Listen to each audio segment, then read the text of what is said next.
खुलुमबाय स्टुडियो आं रबिन बसुमतारी 14 नं चिरां दुवार बियाबाव मुलाम्फा मोनग्राफोरनि लोगो हमलायनाय आरो समाजारि रांखान्थियारि सांग्रांथि हाबाफारि लादों। नंगौ दिनै 14 नं चिरां दुवार बियाबनि शान्तिपुर गेलेग्रा फोथाराव मुलाम्फा मोनग्राफोरनि लोगो हमलायनाय आरो समाजारि रांखान्थियारि सांग्रांथि हाबाफारि लादों।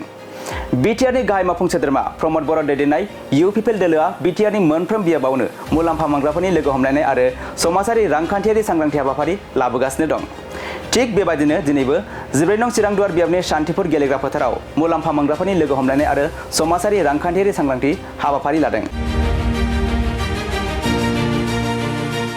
केन्द्रीय सरकार পৰা আঁচনি আহা অসম চৰকাৰৰ পৰা আঁচনি আহা আমাৰ বিটিচি চৰকাৰে দিয়া যিটো আঁচনি সেই আঁচনিবিলাক গ্ৰহণ কৰা ব্যক্তিসকলৰ লগত আজি এটা হিতাধিকাৰী মিট সন্মিলন পতা হৈছে।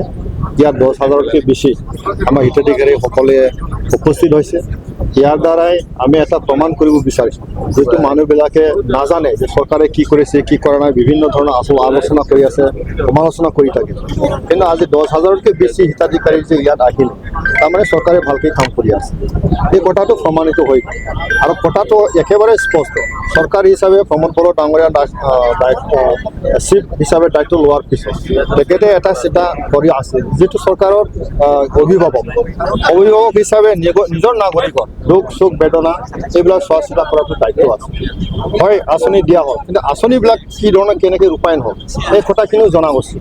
তো গতিকে 40টা সমষ্টিত বিটিচি চৰকাৰে হিতাধিকাৰী সন্মিলন বনাই পেলাই ৰাইজৰ মাজত হিতাধিকাৰীসকলৰ লগত ডাইৰেক্ট কণ্টেক্ট আলোচনা ইয়াৰ পৰা এটা সিদ্ধান্ত লোৱা হৈছে। ধুনীয়া এটা সিদ্ধান্ত হ'ল, আলোচনা হ'ল আৰু দেখা পাল যে ইয়াত চৰকাৰী যিটো আঁচনি ভালদৰে ৰূপায়ণ হৈ আছে আৰু চিধা এটা কণ্টেক্ট হৈ গ'ল চৰকাৰ আৰু আমাৰ হিতাধিকাৰীসকলৰ লগত।